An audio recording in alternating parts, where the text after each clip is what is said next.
चला आज नीता मॅडम गेल्यात शेगावला गजानन महाराजांकडे. मी पुढच्या आठवड्यात जाणार आहे, त्यामुळे त्यांच्याऐवजी मी क्लास घेतेय. थोडस मला 9:30ला एक मीटिंग आहे, त्यामुळं मी आधी घेतेय. सगळ्यांनी व्हिडिओ बंद करा. सविता मॅडम व्हिडिओ बंद करा. तर आज आपला अजेंडा आहे की उपनिषदाप्रमाणे मांडुक्य उपनिषद ईशावास्यमध्ये तर आपण बघितलंच ओंकाराबद्दल काय म्हटलंय. पण मांडुक्य उपनिषद हा पूर्ण ओंकारावर आहे. तर काय म्हटलंय आहे याच्यात याच्यात जाणून घेऊ. हे सर्व मी तुम्हाला सांगितलंय, शिकवलंय. आपण जे ओंकार क्लासमध्ये जानेवारी महिन्यापासून ध्यान पर्टिक्युलरली घेतलेत. पर्टिक्युलरली ओंकाराच्या 4 अवस्था अ, ओ, म आणि मधली जी अवस्था आहे तुरीय अवस्था ती. त्याच्यावर आपण ध्यान प्रकार डिझाईन केलेले आहेत.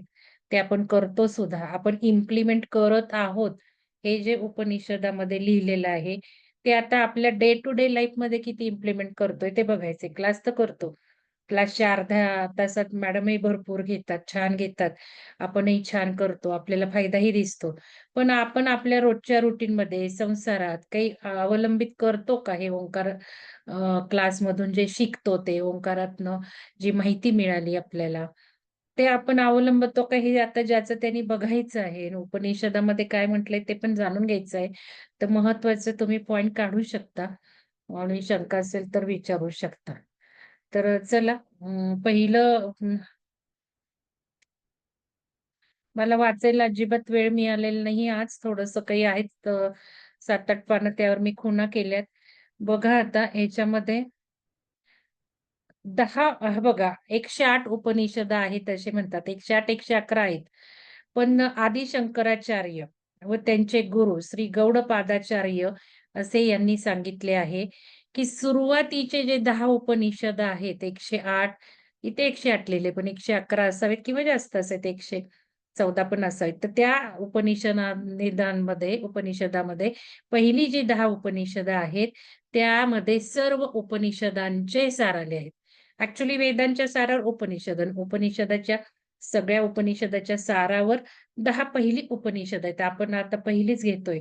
म्हणून या 10 उपनिषदांचा अभ्यास केला तर परम अर्थ म्हणजे काय? आता परम म्हणजे काय? परमेश्वर. मग परमेश्वराचा परमचा अर्थ काय? आपण जन्माला का आलो? जन्माला येण्यापूर्वी आपण काय करीत होतो? व या जन्मानंतर आपण काय करणार आहोत? याची स्पष्ट कल्पना येईल. आणि जोपर्यंत या पृथ्वीवर आपण आहोत, तोपर्यंत कसे वागावे हे आपल्याला समजेल. अशा प्रकारे त्यांनी ही 10 उपनिषदे निवडली. यामध्ये मांडुक्य उपनिषद हे 6वे उपनिषद आहे व ते अथर्ववेदावर आधारित आहे.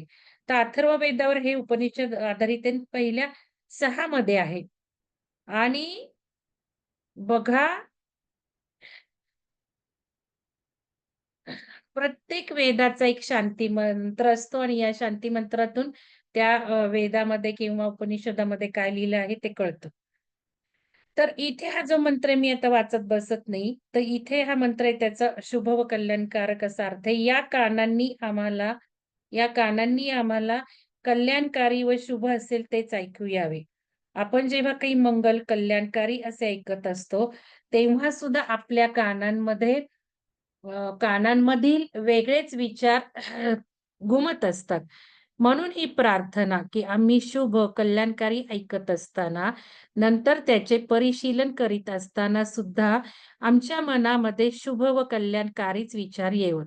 ते ऐकताना आम्ही ज्ञान मिळवीत असताना आमच्या मनामध्ये जर कधी वाईट विचार आले नाहीत, तर आमच्या कानांना सुद्धा वाईट ऐकू येणार नाही. आमचे कान व मन निर्मळ असू दे. म्हणजे थोडक्यात जे आपण ऐकतो ते आपल्या भल्यासाठीच आहे असं समजून ऐकलं पाहिजे असा याचा अर्थ आहे. आपण जे काही ऐकतो त्यामध्ये आपल्या मनातील दूषणे सरमिसळ करीत असतात. आता मॅडमनी सांगितलं आपल्याला ह्याच्यामध्ये सुलक्षणा मॅडमनी सांगितलं, की काय आपण ऐकतो ते इंद्रिय आहे. त्याचा बोध केव्हा होतो? आपण त्याचा आकलन जे अर्थ लावला तर बोध होतो. म्हणजे शेवटी कान हे ऐकणारा वेगळाच आहे. अर्थ लावणारा वेगळाच आहे. त्यामुळे भेसळ होत जाते आणि मग सत्य काही आपण ऐकत नाही आणि आपल्या मनामुळे त्याचं इंटरप्रिटेशन करतो. तर मन जर निर्मळ असेल, तर ते ऐकल्यातून निर्मळ सत्यच उलगडत जाते आणि ते भद्र, कल्याणकारी विचार आणि कृती निर्माण करते. यज्ञाचा अर्थ दिलेला आहे. यज्ञ बुद्धीचा असतो. यज्ञ ज्ञानाचा असतो आणि कर्माचाही असतो. आपण जे समजलो, समजल्यानंतर जीवन कल्याणाच्या भावनेने जे केले, तो आपला यज्ञ. ज्याने आपल्याला निर्माण केले, त्याच्याकरता आपण काही केले म्हणजे तो आपला यज्ञ. आपण उपनिषदे ऐकायला जाणून घ्यायला बसलो आहोत, म्हणजे हा आपला यज्ञच. मी म्हणाले होते, उपनिषदाच्या कार्यक्रमांना जो बसतो, तो यज्ञच करत असतो. यज्ञाइतकेच हे फळ आहे. कारण हे मृत्यूनंतर सुद्धा आपल्या सोलसोबत येणार आहे. आत्ता आपल्याला अर्थ उलगडू देत, न उलगडू देत. आपण आता अर्थ घेतला, मनन केलं, चिंतन केलं, लेखन केलं, तर जरूर आत्ताच जीवनामध्ये 1-2 स्टेप पुढे जाऊ आपण. आणि आपल्याला कळणार आहे, जेव्हा हे स्थूल शरीर सोडू, त्यावेळेला आपल्याला पटापट पुढच्या स्थिती कळणार आहेत. पुढे आपल्याला कमी वेळ घालवावा लागणार आहे. तर हा एक यज्ञालाच आपण बसलेलो आहोत. हा यज्ञ हे म्हणून सर्वात तुमचे आधी अभिनंदन आणि तुम्हाला धन्यवाद, की उपनिषद आहे म्हणून तुम्ही काही बंक केलं नाही. आज मॅडम नाही आहेत. मग खूप छान मॅडमचा जो आवाज ऐकल्यावर आपल्याला शांती मिळते. शांत वाटतं. दिवसभराचा स्ट्रेस निघून जातो. तो आपला जाणार नाहीये म्हणून कोणी बंक राहिलेलं नाही तुमच्यापैकी. म्हणून तुम्हाला धन्यवाद. म्हणजे तुम्ही या यज्ञाला आलेला आहात. हा यज्ञ हे आमचे विहित कर्म करण्याकरता आमचे सर्व अंग स्थिर, शांत, तुष्ट, पुष्ट असू दे. ही सर्व तुष्टी व पुष्टी देवांना प्रिय अशी कामे करण्याकरता हवी आहे. स्वतःच्या स्वार्थाकरता व प्रसिद्धीकरता नको. देवाचे काम करण्याकरता आरोग्य संपदा, मानसिक संपदा हवी आहे. बघा, देवाचे काम करण्याकरता. देव तर आपणच आहोत. म्हणजे आपले आपणच काम करण्याकरता आरोग्य संपदा, मानसिक संपदा हवी आहे. जीवन ज्या मूळ स्तोत्रापासून तयार होते, तो मूळ स्तोत्र म्हणजे मूळ तत्व. त्यानंतर या पंचमहाभूतांनी आपल्याला वेगवेगळ्या शक्ती दिलेल्या आहेत. बाळ जेव्हा जन्माला येते, त्यावेळी त्याच्या शरीरात वायू प्रवेश करतो. तेव्हा बाळ पहिला श्वास घेते व हालचाल करते. आप म्हणजे पाणी. जेव्हा शरीरात प्रकटते, तेव्हा रक्त व पाचक रस शरीरात वाहू लागतात. जेव्हा अग्नी प्रकटतो, तेव्हा भूक जागृत होते. बुद्धी व वाणी काम करायला लागते. पृथ्वी तत्व शरीराला व हाडांना आकार आणि आधार देते. आकाश तत्वामुळे आपण कल्पना करायला लागतो. म्हणून या पंचमहाभूतांना देवता मानून आपण त्यांची पूजा करायला लागलो. या पंचमहाभूतांमुळे ज्या शक्ती आपल्यामध्ये निर्माण झाल्या, त्या प्रमाणात राहाव्या. त्यांच्यामध्ये विकृती निर्माण होऊ नये, म्हणून त्या तत्वांची वेदामध्ये स्तुती पूजा केली आहे. आणि नंतर इंद्रांची पूजा केलेली आहे. कारण इंद्र म्हणजे सर्व इंद्रियांचे नियंत्रण करणारी, नियमन करणारी देवता आहे.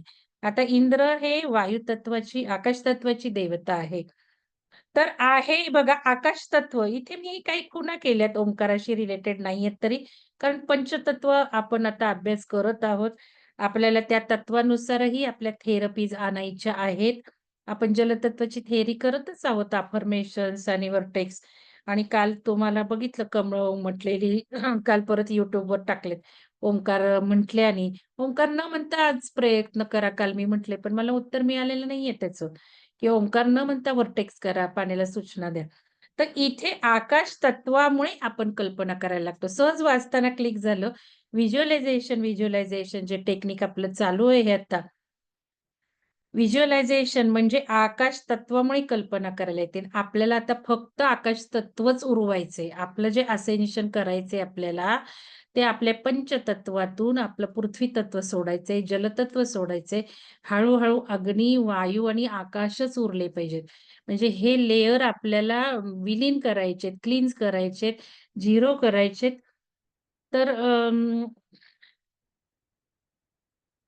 हे तुम्ही आकाश तत्व शेवटी राहून द्यायचंय आपल्याला. इतकं हे आकाश तत्वाचं महत्व आहे आणि कल्पना करता आकाश तत्व म्हणजे व्हिज्युअलायझेशननी मोक्ष सुद्धा मिळणार आहे, की हे आहे. आता सोमचं लिहिलंय. आता त्रिवार शांती बघा. सगळं काही होणं शक्य नाहीये. प्रत्येक शांती मंत्र ज्याप्रमाणे ओमनी सुरू होतो, कुठलाही मंत्र या ओमनी सुरू होतो, त्याचप्रमाणे त्याचा शेवटही ओम शांती, शांती असा होतो. हा त्रिवार शांतीचा उच्चार का?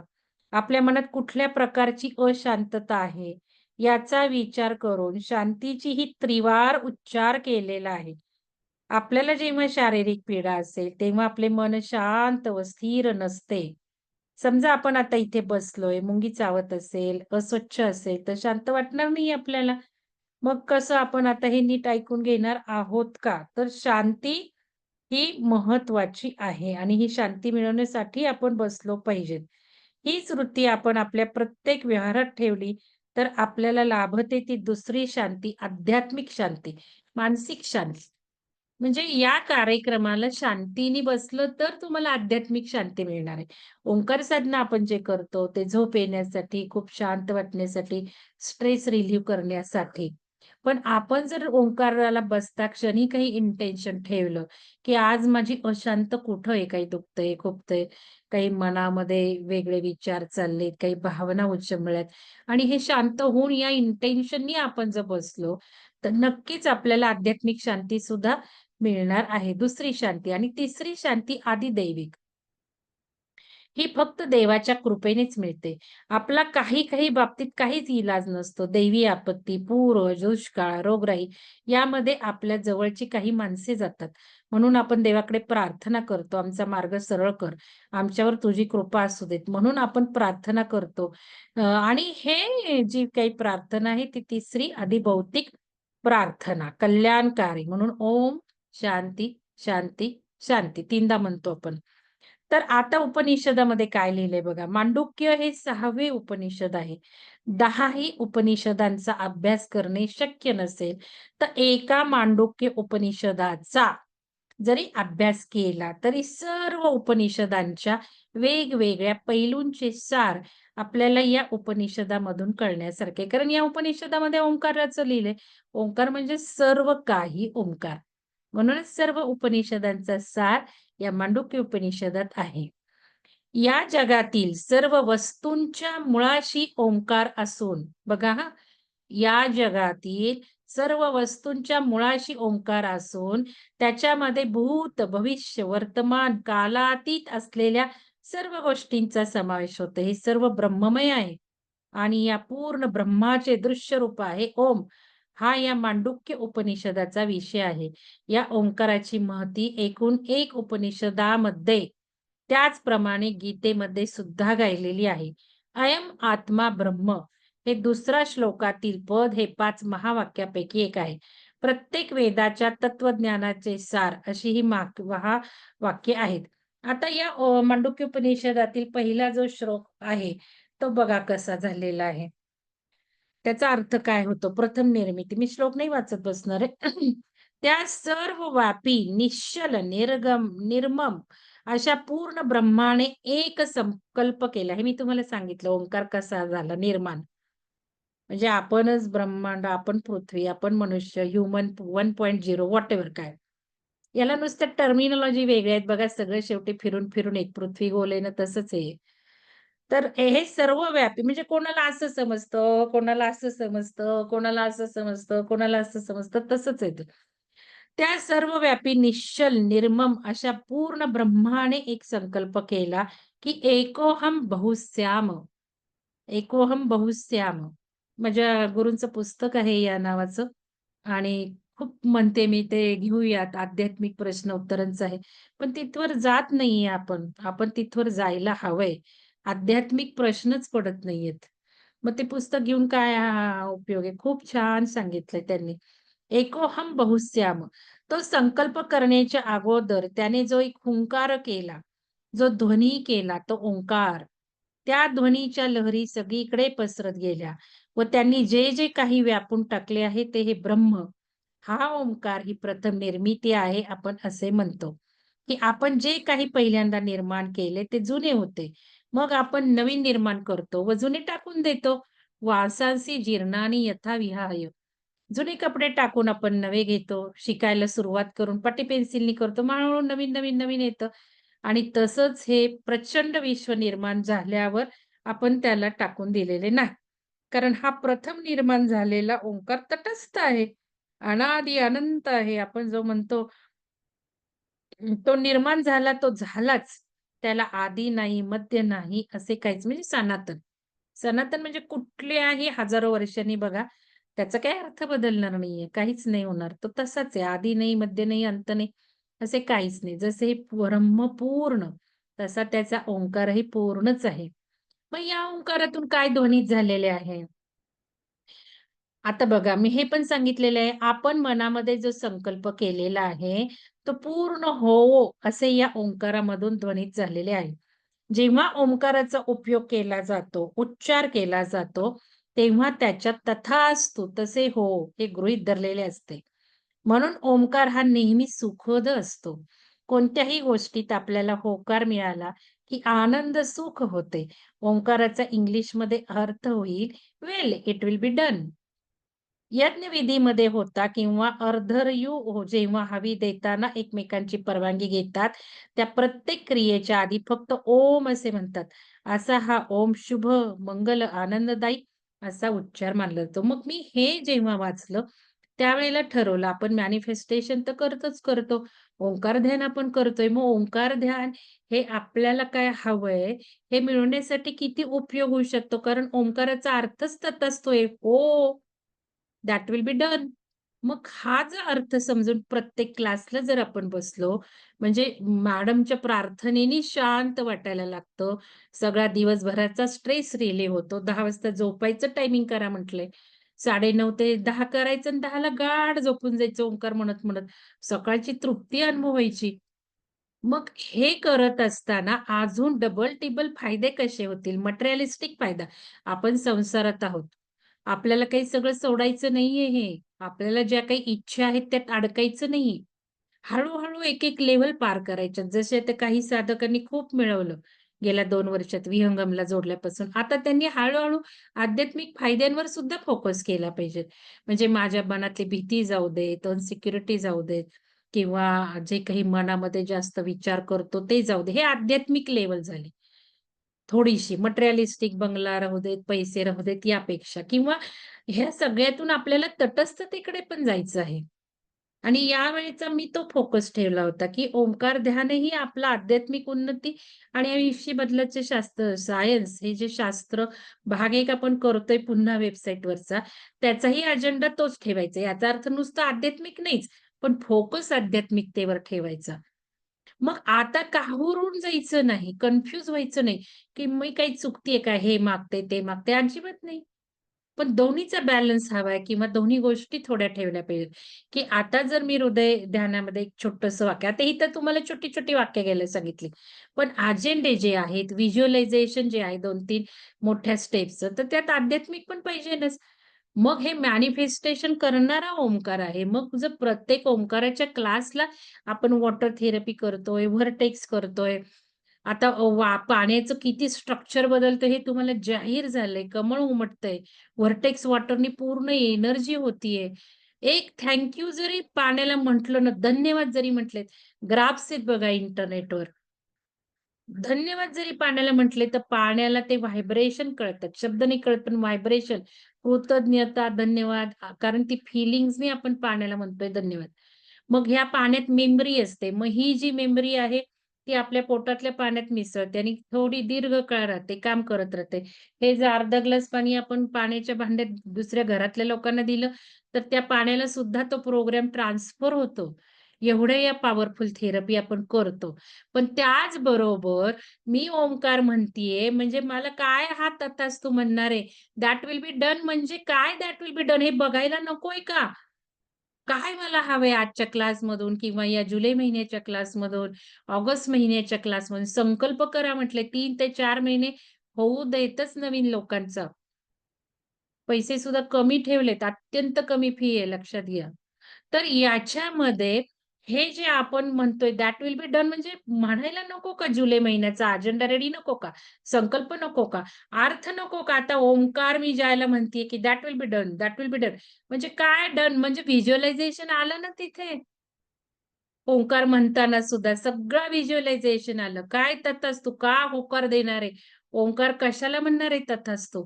ते बघा ना सगळं आणि मग तो ओंकार म्हणता हा भाव निर्माण करा.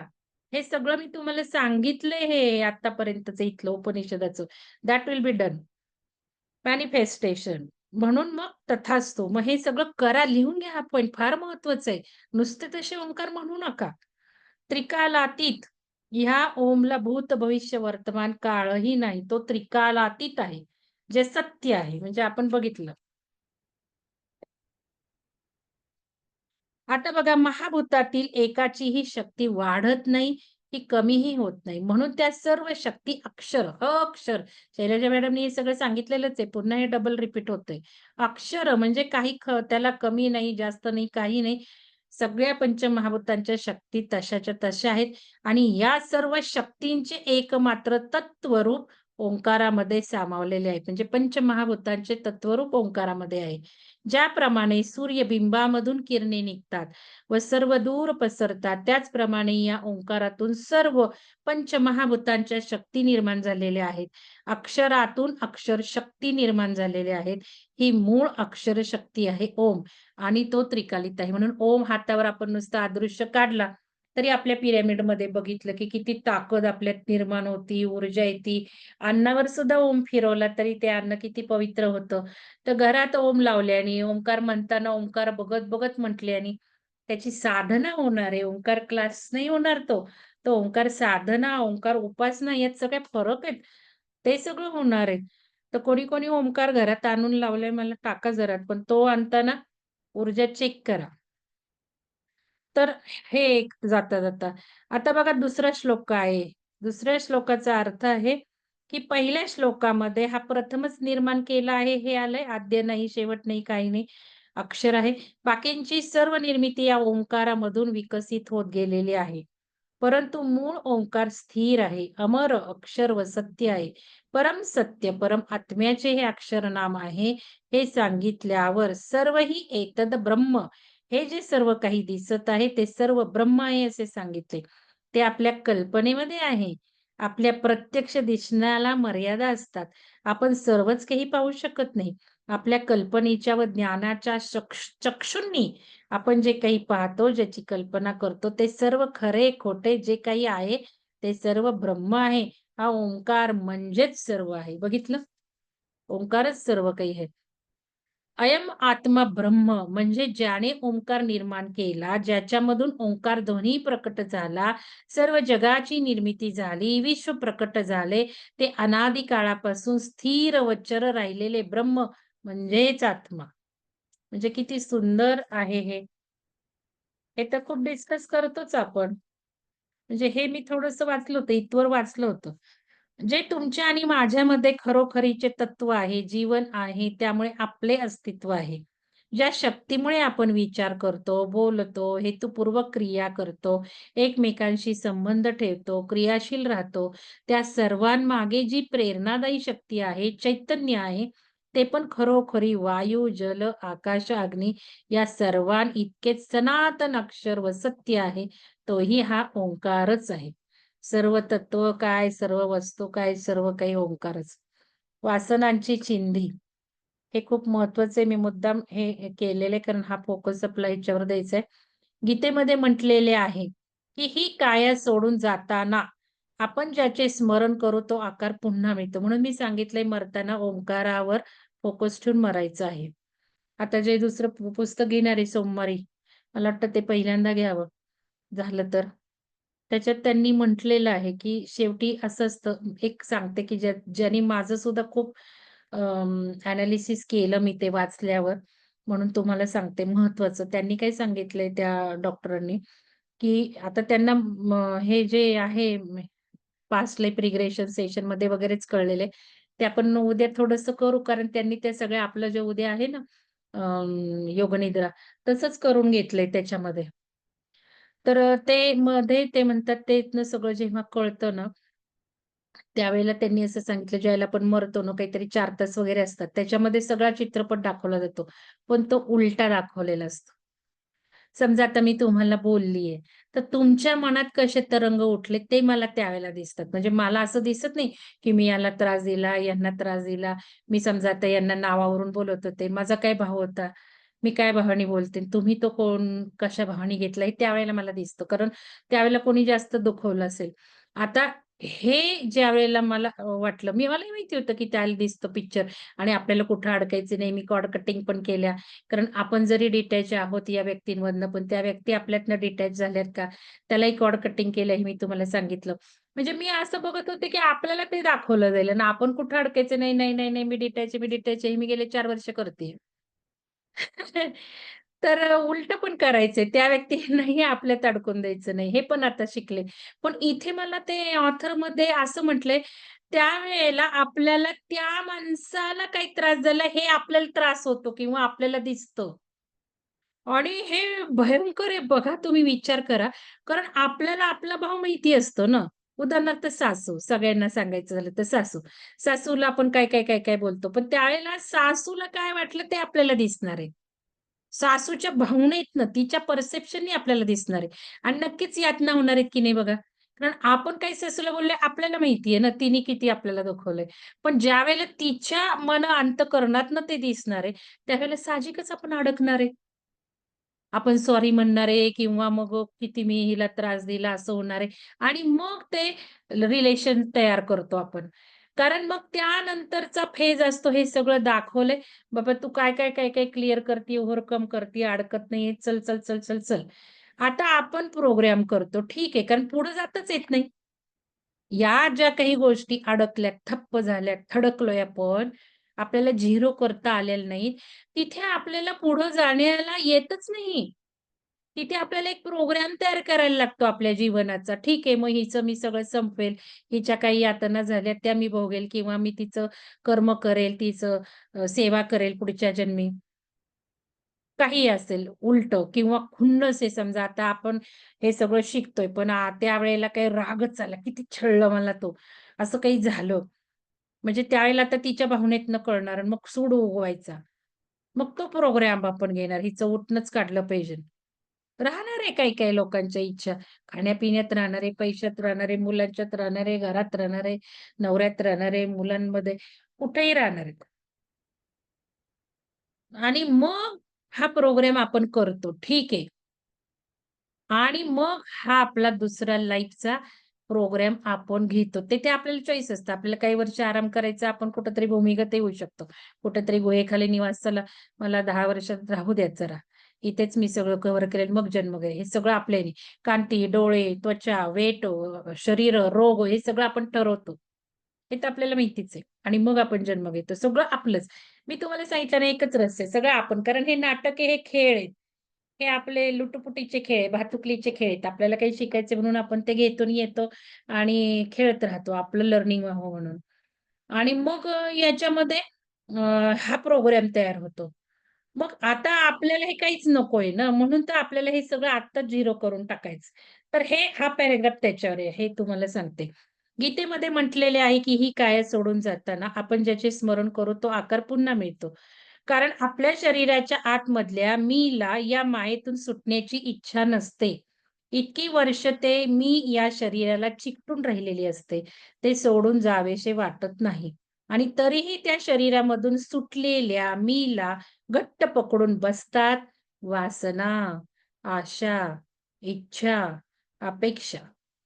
तो ओंकार शरीरातून सुटतो. कारण ओंकार म्हणजे सोल, ओंकार म्हणजे आपलं हायर सेल्फ तो सुटतो. पण त्याला गुरफटलेल्या असतात आशा, इच्छा, वासना म्हणजे तो ओंकार गेला कुठेतरी. देहाची तर मातीच झाली, हाडांची माती झाली, सगळं पाण्याला मिळवलं, पंचतत्वात विलीन झालं. तो जो ओंकार घेऊन गेला त्याला सगळं चिटकलं ना.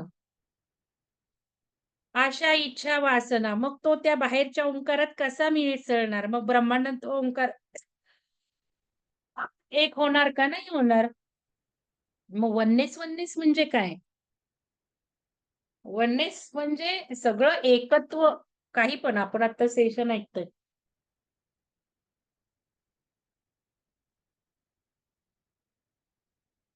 वननेसमध्ये आहोत का? का दुसरं काही काम चालू आहे? वननेस नाहीये मग तो. फक्त ऐकतोय तर वननेस मध्ये आहोत आपण. ही वननेसची प्रॅक्टिस आणि ह्यांनीच वननेस मध्ये जाणार आहे.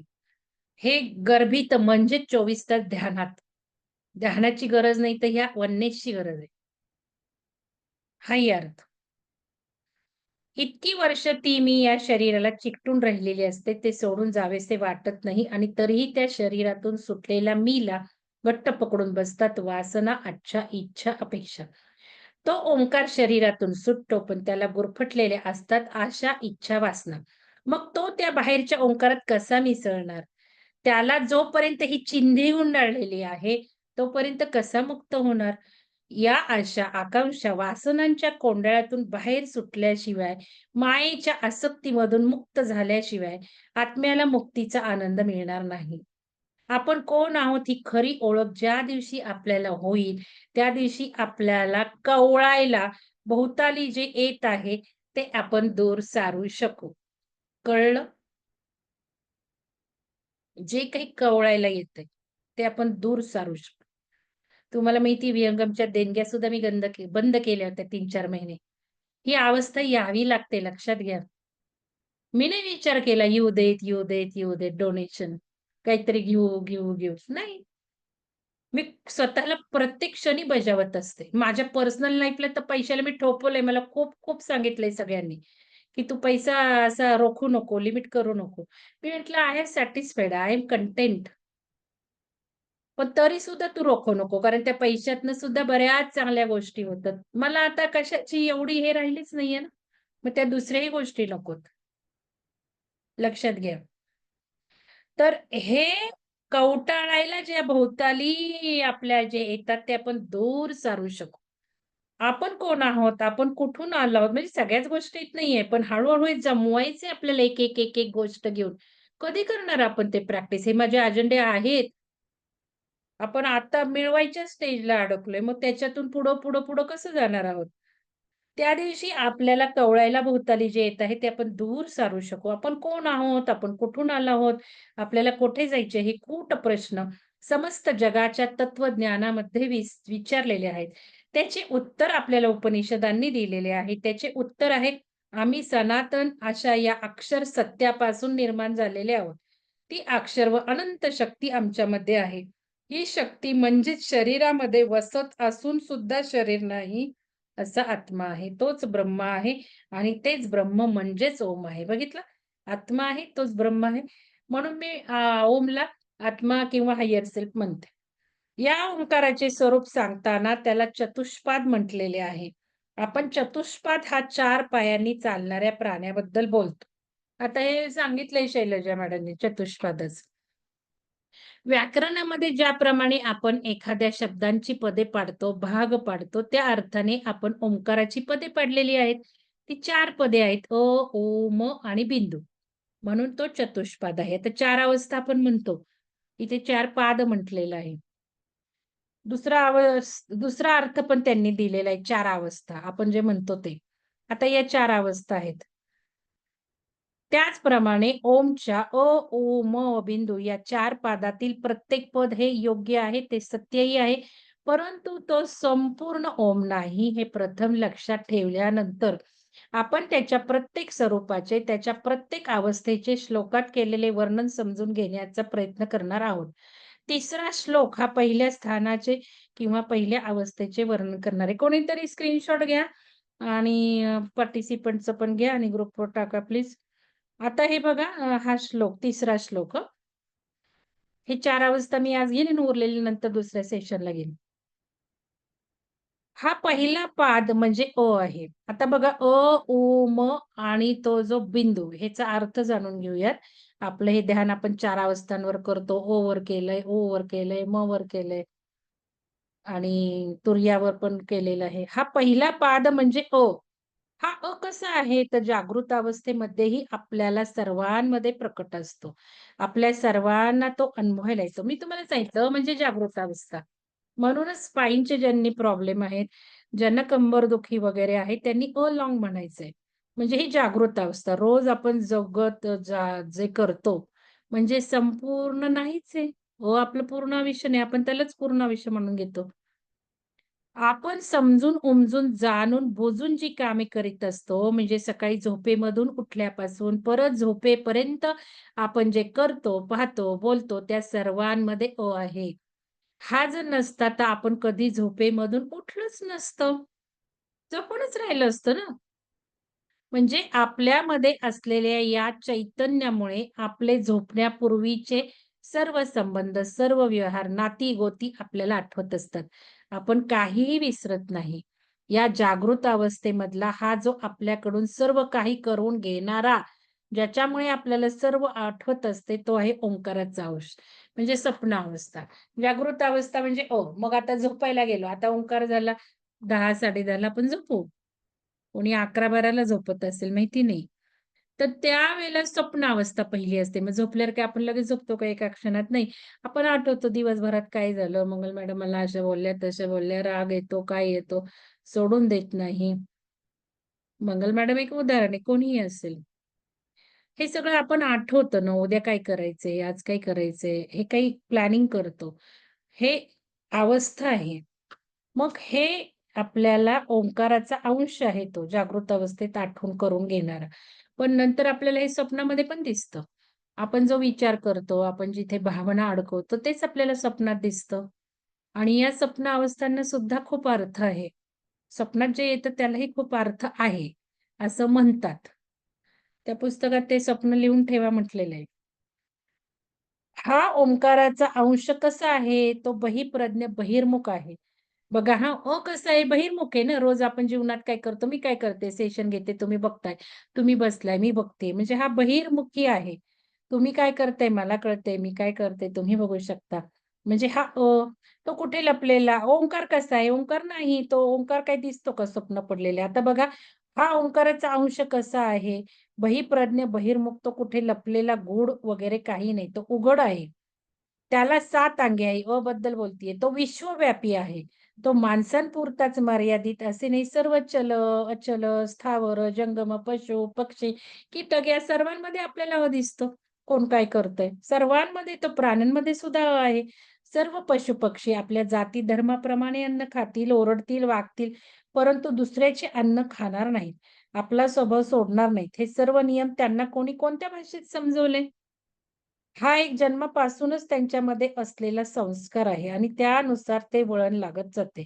ते वळण ग्रहण करणारा आणि त्याप्रमाणे वागणारा जो असतो, तो हा ओंकार आहे, बहिप्रज्ञ आहे. 7 अंगे म्हटलीत बघा हं. आता 7 अंगे बघा. जीवनाचा क्रम ज्याप्रमाणे माणसांच्या बाबतीत खरा आहे, त्याचप्रमाणे पशूंच्या बाबतीतही खरा आहे. आपल्याला वाटतं की पर्वत स्थिर आहे. परंतु त्याचेही काही गुणधर्म आहेत. स्वभाव धर्म आहेत. त्यांच्यावरही ऋतूचे परिणाम चालू असतात. त्यांच्याही त्या क्रिया चालू असतात. या स्थावराविना स्थावीर असा हिमालयही प्राणवान आहे, गतिवान आहे. त्याच्यामध्ये सुद्धा जागृत अवस्था आहे, जिवंतपणा आहे. प्राण्यांमध्ये जिवंतपणा व्यक्त होतो. ही सप्तांगे कोणती?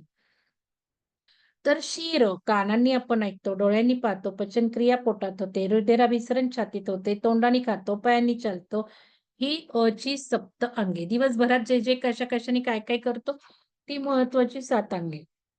आता 19 मुखे, ज्ञानेंद्रियही आहेत, भावनाही आहेत. आपण अनुभव घेतल्याशिवाय आपल्याला त्या क्रियांचा अर्थ, संदर्भ काहीच कळत नाही. काही माणसे आंधळी असतात, त्यांना बुबळे असतात, पण दृष्टी नसते. काय पाहिले ते कळत नाही. पण ती पाहण्याकडे आपले लक्षच नसते. आपल्याला बरंच दिसत असतं. आपण बघत असतो का? नाही, लक्ष नसतं.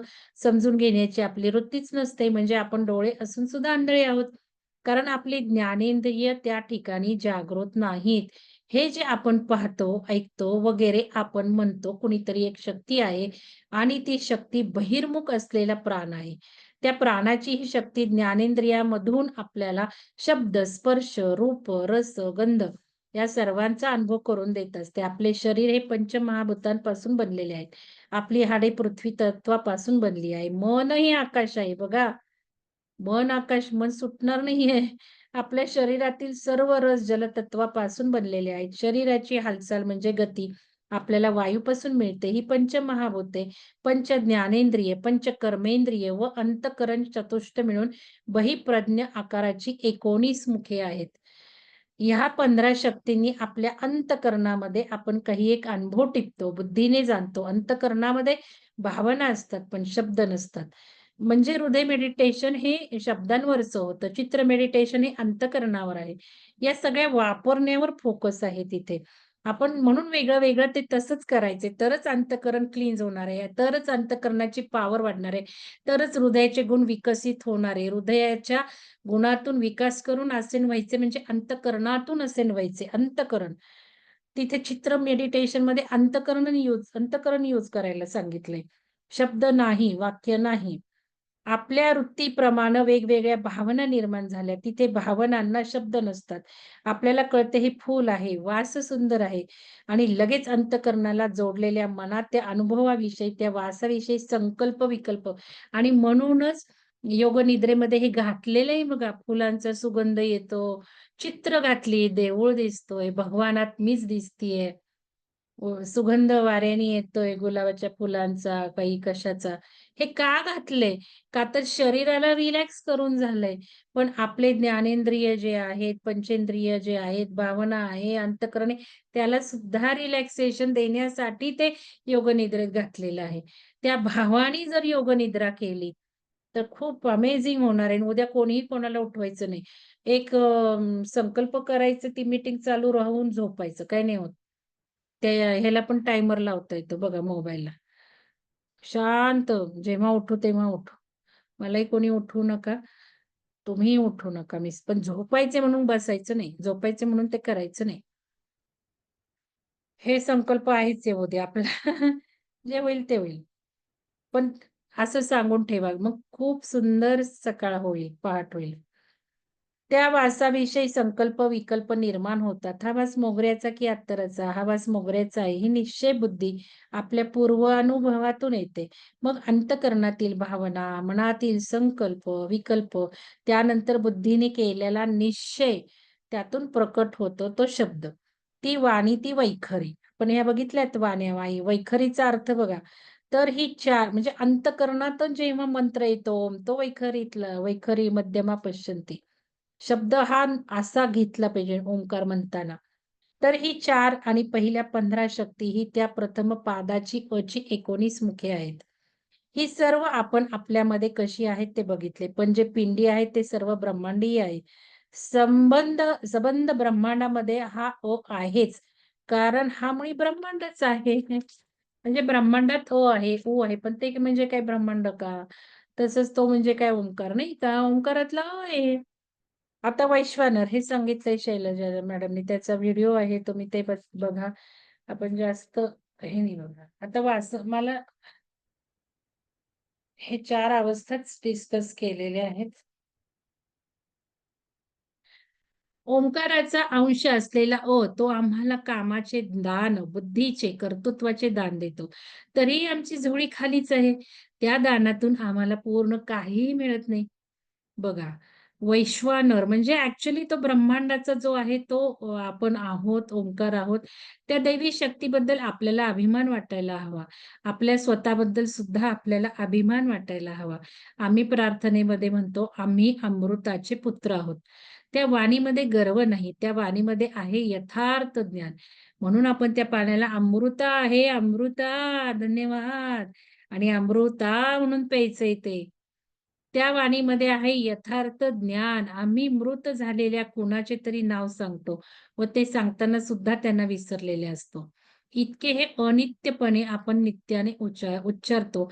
या चा दुसरा चरण पुढच्या श्लोकात दिलेला आहे. आता म्हणजे म्हणजे स्वप्न. बघा हां आता. चा अर्थ स्वप्न म्हणजे काय? पहिल्या चरणाची अवस्था जागृत आहे. कारण तो आहे. जागृत अवस्थेतला सगळा दाखवतो आपल्याला. पण हा स्वप्न आता झोपायला गेल्यावर. पहिल्या चरणाची अवस्था जागृत आहे. तर दुसऱ्या चरणाची स्वप्नावस्था आहे. सर्वांना आपण झोपलेले असताना स्वप्ने पडतात. हा आपला सर्वसामान्य अनुभव आहे. कधी बसल्या-बसल्या आपण जेव्हा कसल्यातरी तंद्रीत असतो, तेव्हा दिवा स्वप्ने पडतात. तर हे सगळे आहेत त्या भावनांमुळे स्वप्न पडतात. ज्यावेळेला आपले हे स्थूल काम करणारे शरीर झोपते, किंवा त्या स्थूल अनुभवापासून सुटते. म्हणजे ज्या वेळेला बाहेरच्या स्थूल अनुभवामध्ये आपल्या मनाला गुंतवून घेणारे आपण झोपतो, त्यावेळी हे आपले मन जागरूक असते आणि ते मन संकल्प, विकल्प, निर्णय करीत असते. कल्पना करीत असते आणि त्या कल्पनेची चित्रे त्या निजल्या डोळ्यांपुढे दिसायला लागतात. आपण आपल्या बिछान्यामध्ये झोपलेलो असतो, परंतु स्वप्नामध्ये मात्र आपण कित्येकांना भेटत असतो. कुठे-कुठे जात असतो. कितीतरी बरे, वाईट, भयानक किंवा बोलून दाखवायला संकोच वाटेल असे वेगवेगळे अनुभव घेत असतो. आणि म्हणून वर्णन करताना या 3ऱ्या श्लोकात म्हटलेले आहे, की हा द्वितीय चरण बहिर्मुख नाहीये. कारण मला काही स्वप्न पडले, तुम्हाला काय दिसणार आहे? तुम्ही माझ्या शेजारी झोपलेत तरी. झोपताना मी पुस्तक वाचेल, काही करेल, ते तुम्ही बघू शकता. पण स्वप्न नाही बघू शकणार आणि बरीच स्वप्न ही आपण जगत असतो सूक्ष्म शरीराने, म्हणजे दुसऱ्या प्लॅनेटवर, दुसऱ्या आयामात. आपण मल्टी डायमेन्शनल बीइंग आहोत.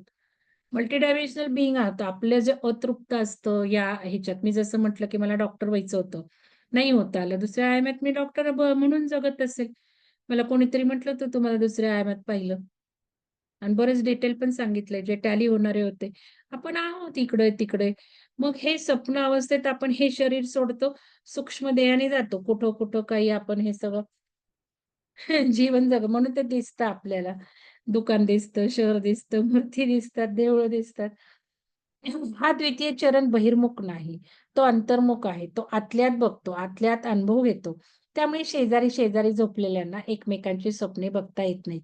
अगदी जवळच्या व्यक्तींना देखील एकमेकांची स्वप्ने दाखवता किंवा बघता येत नाही. आपली स्वप्ने आपणच पाहतो कारण आपल्याला स्वप्नदर्शन घडवणारे चैतन्य अंतर्मुख आहे. म्हणजे ऊ हा अंतर्मुख आहे. म्हणून ऊ कशाचा फायदा देणार आहे आपल्याला?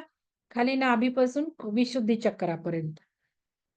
जिवंत माणसांनाच स्वप्ने पडतात. कारण जिवंत माणसेच अनुभव टिपून घेऊ शकतात आणि त्या अनुभवांचे प्रतिबिंब स्वप्नात दिसते. म्हणून मी तुम्हाला म्हणते, तुम्ही टिपण करा. ज्यावेळेला तुम्ही टिपण करायला लागाल ना, तर हे तुमचं सबकॉन्शियस माइंड वर्क व्हायला लागणार आहे. त्याच्यात बीज पेरली जाणार आहेत. खूप प्रचंड तुम्हाला अनुभव येणार आहे. तुम्ही जंप घेणार आहात, जंप. इतकं महत्वाचं आहे हे लिखाण. इथे सुद्धा तेच लिहिलेलं आहे बघा. स्वप्न, स्वप्ने दाखवता बघता येत नाही. स्वप्ने पाहतो. स्वप्नदर्शन घडवणारे चैतन्य अंतर्मुख आहोत. जिवंत माणसांनाच स्वप्ने पडतात कारण जिवंत माणूसच अनुभव टिपून घेऊ शकतात. आणि त्या अनुभवाचे प्रतिबिंब स्वप्नात. आणि हे जर तुम्ही करायला लागला तर लुसिड ड्रीमिंग करता येतं. म्हणजे आपल्याला जे हवं ते आपल्याला स्वप्न पाडायचं. मग त्या क्षणार्धात ते पुढं थाकतं आपल्या. ते मॅनिफेस्टेशन टेक्निक आहे. या ओंकाराच्या दुसऱ्या पादालाही पहिल्यासारखीच 7 अंगे असतात आणि 19 मुखे आहेत. कारण स्वप्नात सुद्धा आपण कानांनीच ऐकतो. बघा, स्वप्नात सुद्धा कानांनीच ऐकतो, डोळ्यांनीच बघतो. हे सगळे करण्याकरता आपल्याला सर्व इंद्रियांचा, त्या मुखांचा उपयोग करावा लागतो. हे सर्व करणारा या ओंकाराचा दुसरा पाद उकार आहे आणि त्याला नाव दिलेले आहे तेजस. जोपर्यंत एखादी व्यक्ती, एखादा प्राणी जिवंत आहे, तोपर्यंतच हे तेज त्याच्या संबंध अस्तित्वात असते. ते जिवंतपणाचे तेज असते. जितक्या प्रकारचे अनुभव माणूस घेतो, तितक्या प्रकारे ते तो परावर्तित करतो. हे अनुभव घेणे व ते परावर्तित करणे देवी आहे. त्या चैतन्याचा तेज म्यूट करा. त्या चैतन्याचा, तेजाचा वास तिथे असल्याचे ते प्रत्यक्ष लक्षण आहे. म्हणून त्याला तेजस म्हटलेले आहे. म्यूट करा. कोण बोलतंय? म्यूट करा ना. बघितलं आता त्या मॅडमचं लक्षच नाहीये. म्यूट करा म्हटलं तरी लक्ष नाहीये. सजिता पिलाई. असं नाही पाहिजे ना मीटिंग अटेंड करताना. लक्ष तर पाहिजे ना. तेजस म्हटलेलं आहे. वासनांचे प्रतिबिंब. आता गंमत अशी आहे, की स्वप्नामध्ये आपण जे पाहतो ते खरे नसते. परंतु जर अनादी अनंत सत्य अशा ओंकाराचा दुसरा चरण ही स्वप्ने निर्माण करीत असला, तर त्या स्वप्नांचा कुठेतरी सत्याचा आणि चैतन्याचा स्पर्श असणार नाही का? मग त्या स्वप्नांना तुम्ही खोटे कसे म्हणणार? परंतु स्वप्ने खोटी असतात हा आपला अनुभव आहे. मग तो खोटा का आहे? झोपेत स्वप्ने बघू शकतो कारण स्वप्न दाखवणारा सत्य आहे, सनातन आहे, ओंकाराचा द्वितीय पाद आहे. जे आपल्याला दिसते वैश्वानर रूपाने, जी शक्ती आपल्याला जे सर्व दाखवते ती सर्व माया आहे. म्हणूनच समजून घ्यायचं, स्वप्नात सुद्धा कानांनी ऐकतो, डोळ्यांनी बघतो, ती जशी माया आहे तसंच ही सुद्धा माया आहे. इतकं सोपं आहे ते लक्षात घ्या. प्रथम पाद हा कधी पूर्ण ओंकार नसतो. त्याचप्रमाणे हा द्वितीय पादही पूर्ण ओंकार नसतो. तो ओंकाराचा एक अंशच असतो. परंतु ईशावास्याच्या शांती मंत्रामध्ये म्हटल्याप्रमाणे पूर्णाचा अंश पण पूर्णच असतो आणि पूर्णातून पूर्ण काढले तरी का बाकीच नीता मॅडम कवी जे म्हणतात प्रार्थना त्याला तुम्ही हा अर्थ कधी जाणून घेता का? तो जाणून घेऊन जर प्रार्थना ऐकली तर इतकं 10 पटीने शांती निर्माण होईल. तो ओंकाराचा एक अंशच असतो. परंतु ईशावास्याच्या शांती मंत्रामध्ये म्हटल्याप्रमाणे पूर्णाचा अंश पण पूर्णच असतो आणि पूर्णातून पूर्ण काढले तरी बाकीही पूर्णच राहते. म्हणून आपल्याला पूर्णाचा अनुभव करून देण्याकरता तो आपल्याला जीवन व अनुभव देतो. पण आपली हुशारी अशी, की आम्ही त्याच्यावर आमच्या हुशारीची आभ्रे आणतो आणि त्याला अपूर्णच ठेवतो. एरवी जागृती आणि स्वप्ने यांच्यामध्ये फारसा फरक नाही. म्हणजे पूर्णातून पूर्ण काढा, काही काढा, पूर्णच राहतो. हे कसं सांगू का? मी तुम्हाला सागर म्हटलं ना, एक आपण म्हणजे सागराचं आहोत. एक-एक म्हणजे सागराचा एक-एक बिंदू. तर सागरातनं कितीही पाणी काढा, ते काही त्याला काही फरक पडणार आहे का? आता हा कमी झाला म्हणू का आपण? नाही. तो पूर्णच राहणार आहे. म्हणजे जेव्हा अमर्याद असतो, इन्फायनाईट असतो, त्याला तुम्ही कितीही काहीही काढा, त्याला तो तसाच राहतो. म्हणून पूर्णातनं पूर्ण काढले तरी पूर्णच असं ते समजून घेऊ शकतो. आता या ओंकाराच्या एकेका पादामधून आपले अस्तित्व पुढे चाललेले आहे. या तिसऱ्या चरणाचे वर्णन पहिल्या 2 चरणावरून फार वेगळे आहे. आता एक श्लोक आहे अजून पुढचा 5वा. त्याला एकही मुख नाही. एक आनंद कुंभक आहे. हा फक्त आनंदाचाच अनुभव घेतो व तो अनुभव झोपेत घेतो.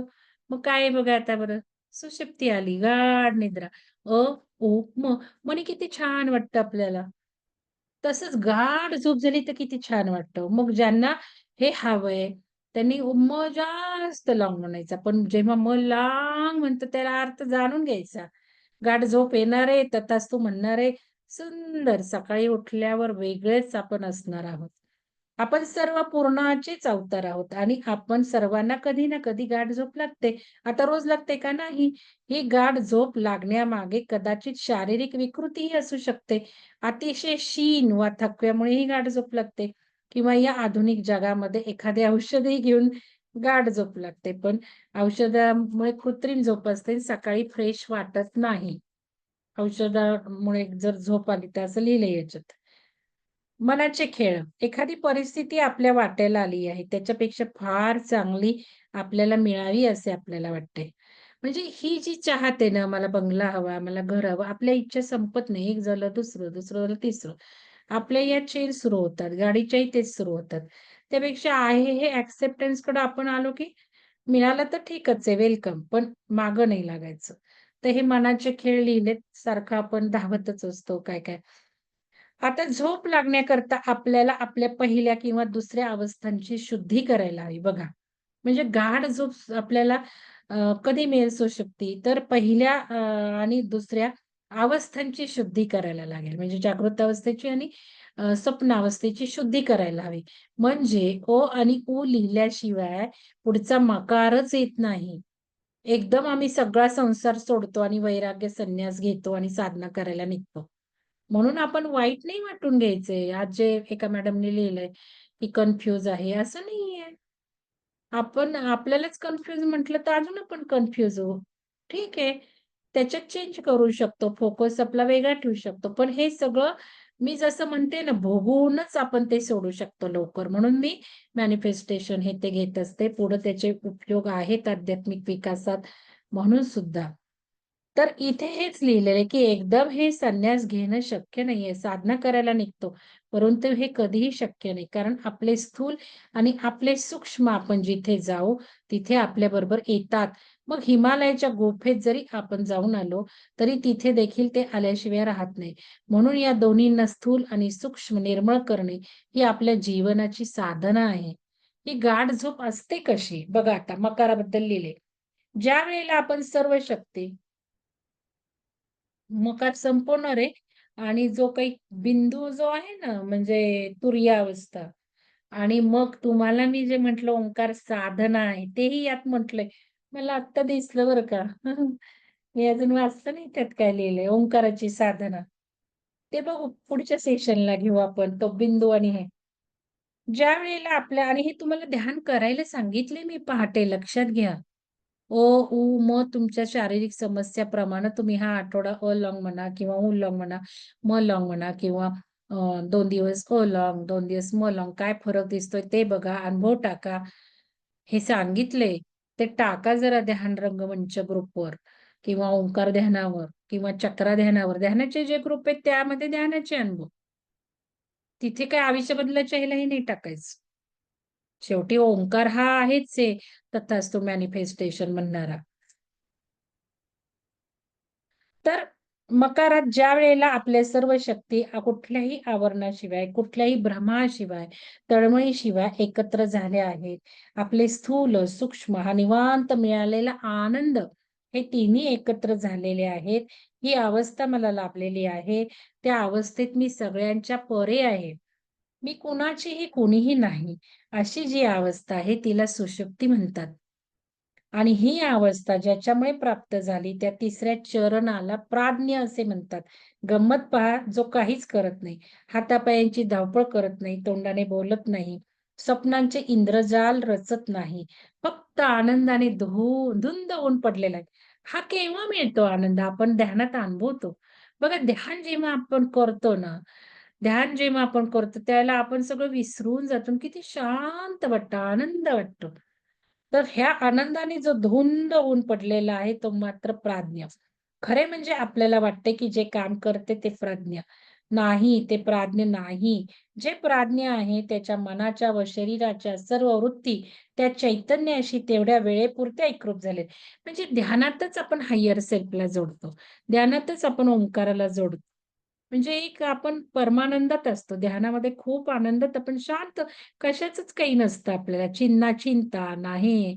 सगळं कोण जे म्हणतं मला ध्यान जमत नाही, ध्यान जमत नाही. ते काही लगेच नसतं जमणार. 5-5 मिनिटं बसून बैठक तयार करून 1 महिन्याने आपल्याला ध्यान 15-20 मिनिटं जमू लागतं.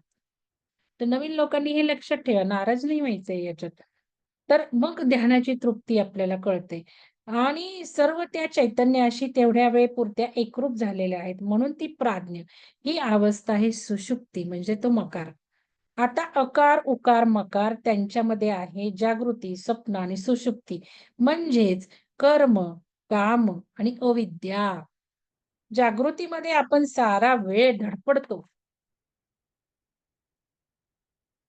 कर्म करतो. आपल्या मनातील इच्छांचे जे दर्शन असते ते स्वप्न. सुषुप्तीमध्ये सामर्थ्य मिळते. परंतु ज्या सामर्थ्याचा उपयोग चिरस्थायी नसतो, ती गाढ झोप असते. माणूस उठतो त्यावेळेला मनाची, शरीराची झीज भरून निघाल्यामुळे उठतो. ताजातवाना होतो. ज्या दिवशी गाढ झोप लागते, त्या दिवशी जग मोठे सुंदर वाटते. त्या दिवशी अतिशय अवघड कामे करायला सुद्धा उत्साह वाटतो. आणि ते काम पण होते. म्हणजे आपण परत जागृतीमध्ये जातो. म्हणजे सुषुप्ती अवस्था ही काही निरंतर टिकणारी अवस्था नाही. त्या अवस्थेमधून जो काही आनंद मिळतो, जे काही हाती लागते, ते सगळे आपण जागृतीसाठी लावतो. म्हणून ही अर्धवट अवस्था आहे. ही अविद्या आहे. कर्मासाठीच या अविद्येचा उपयोग होतो. अविद्येमध्ये विद्येचा भाव नाही. परंतु त्या विद्येच्या चिरस्थायी परिणाम होत नाही. ती कर्मप्रधान विद्या आहे. आणि कौशल्य, शक्ती, बलवत्तर इच्छा हे सगळे या अविद्येमध्ये सामावलेले आहे. सुषुप्ती ही त्याची अवस्था आहे. पण उ, म या तिन्हीचाही समुच्चय झाला तर ओंकार पूर्ण होत नाही. ही 3 पदे झाली. आता चौथे पद काय आहे? तो बिंदू.